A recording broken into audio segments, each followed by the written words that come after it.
Ibu semuanya. Nama saya Fahmi Amrullah, saya sebagai dokter muda di sini yang ditugaskan untuk memberikan edukasi kepada Bapak Ibu semuanya tentang diare. Apa sih itu diare? Terus kenapa diare itu terjadi? Terus dampaknya ke depan itu bagaimana diare? Nah, terus kenapa kok diare ini sering menyerang baik itu anak-anak, dewasa maupun pada usia tua?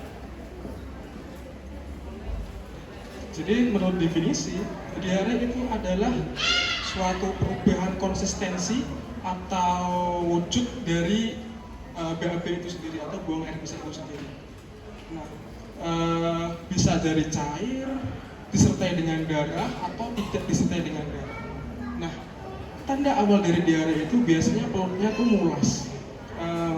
mulas. Biasanya dikatakan diare itu apabila sehari itu lebih dari 5 kali. Nah, seberapa muka diare sebelumnya saya sudah jelaskan tadi bahwasanya diare itu mengenai semua orang, baik itu dari dewasa, anak maupun usia tua. Terus kedepannya itu bagaimana sih? Kedepannya itu ketika diare, apabila orang itu diare, kemudian orang itu tidak diberikan terapi yang baik, maka kedepannya akan dehidrasi. Nah, inilah dehidrasi sehingga akan mengganggu konsumsi dari oksigen dalam tubuh, cairan dalam tubuh, sehingga orang tersebut jatuh sakit dan timbul gejala-gejala lainnya. Nah, jadi kita ketahui bahwasanya diare itu dibagi menjadi 2. Diare yang dikatakan akut dan diare yang dikatakan kronik. Nah, saya jelaskan yang akutnya. Akut itu biasanya diakibatkan oleh virus. Normalnya di dalam tubuh itu ada virus. Di dalam tubuh ada virus. Di saluran pencernaan, terutama usus. Nah, virus tersebut tidak seimbang sehingga virus itu jumlahnya lebih banyak. Mohon maaf, sebelumnya virus itu tidak ada di dalam tubuh. Namun virus itu didapatkan di dalam makanan-makanan yang tidak sehat. Nah, seperti makan makanan sembarangan atau mungkin dalam cuci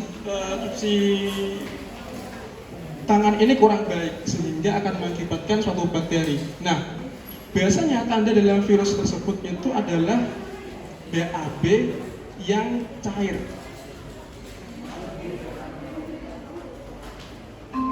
Nah, diare yang kronik itu diakibatkan oleh bakteri. Nah, bakteri ini normalnya ini ada di dalam tubuh manusia. Fungsinya adalah untuk keseimbangan dalam saluran pencernaan. Nah, apabila saluran pencernaan tidak seimbang, kemudian dan yang diakibatkan oleh sesuatu yang dari luar, baik itu makan makanan yang kurang baik atau cuci tangan kurang baik, sehingga timbullah diare. Dikatakan kronik apabila lebih dari 1 minggu. Nah, ada yang sebelumnya ada yang akut atau di antara akut dan kronik.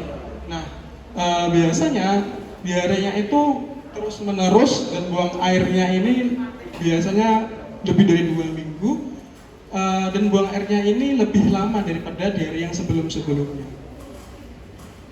Nah, ini nih, tanda dan gejala dari diare.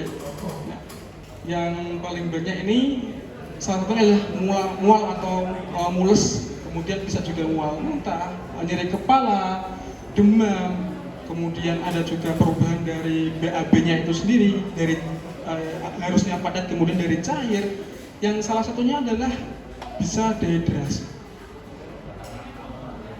Nah, ini kapan harus ke dokter? Kan diare bisa diberikan obat warung. Nah, jadi tidak semua diare itu sembuh dalam artian sembuh dengan sendirinya. Nah, harus periksa ke dokter. Yang pertama itu mental yang tidak sembuh-sembuh walaupun sudah diberikan obat. Kemudian pencernya ini atau diarenya ini mengganggu kegiatan sehari-hari. Ada demam, kemudian ada tanda dehidrasi. Nah, tanda dehidrasi itu apa? Seperti bibirnya itu pucat, kemudian mudah haus. Nah, itu adalah salah satu tanda dehidrasi. Kemudian tampak kering, terus tampak lemes. Nah, ini tata laksana atau terapi yang banyak diberikan dokter. Yang pertama itu rehidrasi. Rehidrasi tujuannya apa? Tujuannya untuk mengembalikan cairan dalam tubuh.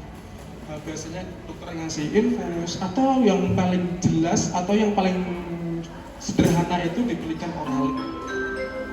Kemudian berikan terapi nutrisi yang baik karena nutrisi dalam tubuh ini kurang baik karena diare itu sendiri, sehingga makan yang sehat juga harus diperlukan dalam tubuh untuk keseimbangan nutrisinya. Terus terapi atau obat-obatan. Jadi terapi atau obat-obatan diare yang diakibatkan oleh virus dan diare yang diakibatkan oleh bakteri tentu terapinya berbeda. Virus mungkin bisa sembuh dengan sendirinya, belum tentu dengan bakteri. Bakteri harus menggunakan antibiotik yang rasional guna untuk mengembalikan dari keseimbangan dari bakteri itu sendiri atau menyingkirkan dari bakteri-bakteri yang jahat.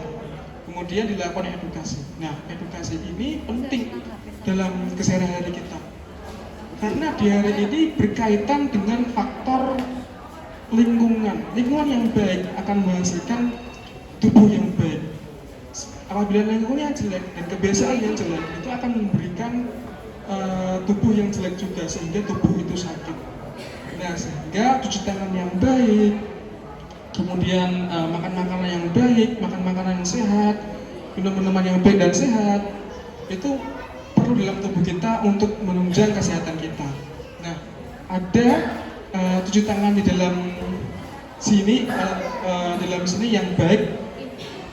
Cuci tangan yang baik itu ada istilahnya itu tepung selaci puput. Yang pertama itu telapak tangan. Telapak tangan itu harus dibasuh seperti ini. Nah, habis itu sela jari. Sela jari itu seperti ini. Punggung. Kunci. Putar. Terus putar lagi searah jempol. Seperti itu semuanya. Itu adalah cuci tangan yang baik. Cuci tangan yang baik itu akan menghasilkan tubuh yang baik juga karena di dalam telapak tangan kita itu ada bakteri-bakteri.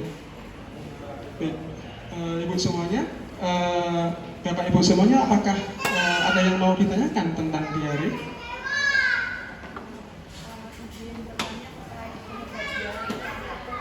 Nah, jadi penyebab diare itu sudah dijelaskan ya, baik itu antara virus maupun bakteri. Jadi virus itu mungkin bisa sembuh dengan sendirinya, dan bakteri kemungkinan tidak bisa sembuh dengan sendirinya dan harus melakukan obat-obatan. Nah, keduanya tersebut juga harus memerlukan terapi yang baik guna untuk memberikan tubuh yang baik juga, sehingga diare itu akan hilang atau akan membaik sehingga tubuh akan sehat. Nah, dari diare itu sendiri dibagi menjadi dua, akut sama kronik. Dari penyebabnya, akut itu adalah bisa diakibatkan karena virus, dan kronik itu bisa diakibatkan oleh dari bakteri itu sendiri. Nah, biasanya kalau akut itu kurang dari 1 minggu, kalau kronik itu biasanya lebih dari 1 minggu. Baik, apakah ada yang ditanyakan kembali? Kalau begitu saya akhiri. Terima kasih atas perhatiannya. Wabillahi taufiq wal hidayah. Wassalamualaikum warahmatullahi wabarakatuh.